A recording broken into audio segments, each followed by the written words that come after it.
লন্ডনের Westminster city কাউন্সিলের lord mayor councillor Paul ডিমোলটেনবার্গ বলেছেন, কারি শিল্প এখন শুধু একটি ব্যবসা নয়, এটি ব্রিটেনের সংস্কৃতি ও ঐতিহ্যের অবিচ্ছেদ্য অংশ।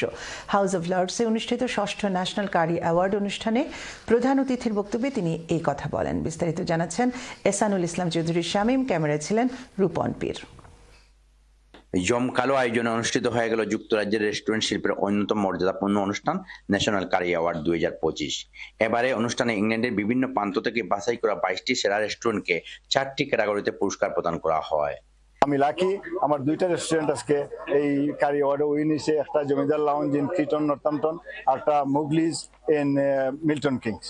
So we've come from Bubbles in Darlington to the National Curry Awards at the House of Lords. We've just won Restaurant of the Year. To thank everyone, especially our customers, family. I really appreciate this. So thank you National Curry Award to give us the award today.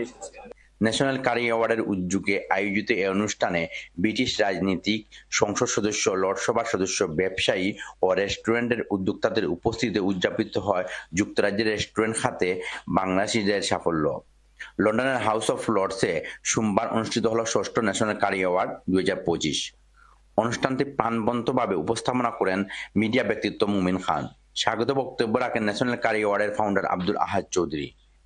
অনুষ্ঠানে প্রধান অতিথি হিসেবে উপস্থিত ছিলেন Westminster city কাউন্সিলের lord mayor councillor Paul ডিমোলটেনবার্গ।